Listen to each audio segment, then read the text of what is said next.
The evolution of the women's movement had a profound effect on the development of the men's movement. As a result of the women's movement, more women are working outside the home, and many men are playing a more active role in family life, and they are taking on some of the tasks involved in childcare and housework. 3 to 4 years ago, care of the home and children was almost exclusively the responsibility of women. In addition to these changes inside the home and in the workplace, men are today entering occupations that used to be considered women's jobs. More men are becoming nurses and teachers or young children.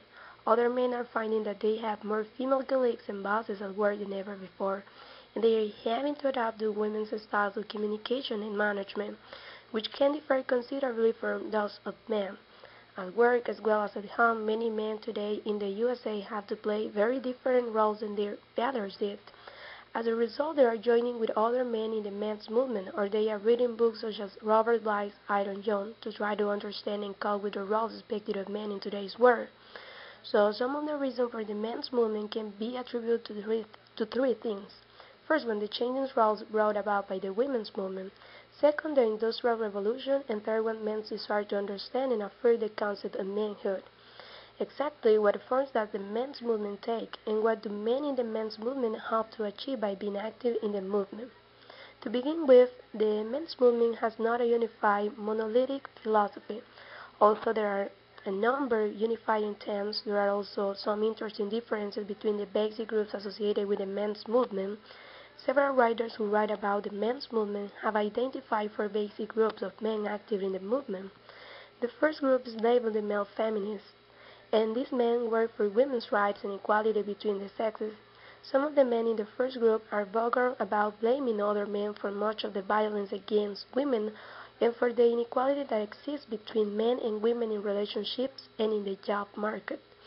None of the members of the men's movement, however, consider this first group of men to be an integral part of the men's movement. To be sure, the other three groups focus more on men's issues than do the so-called male feminists.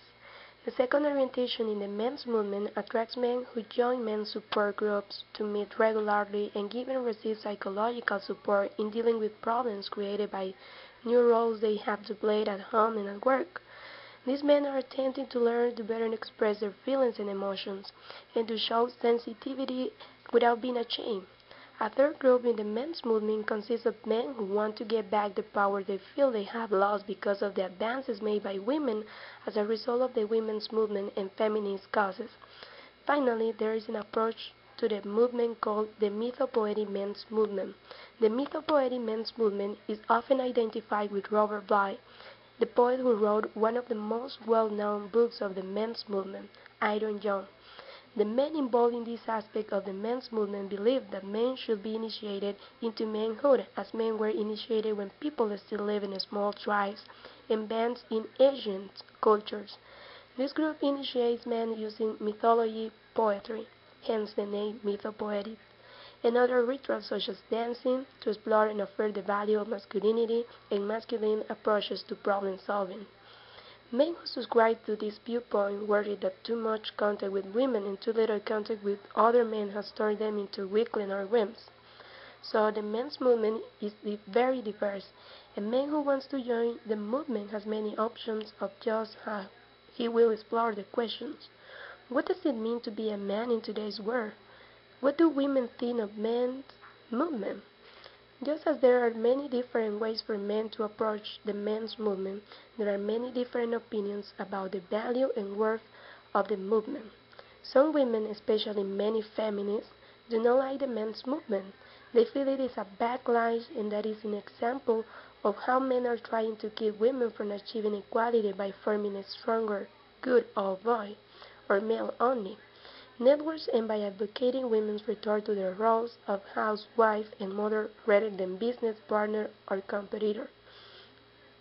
However, some women, particularly those whose husbands are part of men's support groups or who have gone in men's weekend retreats, are glad that men are learning to express their emotions and getting support from other men.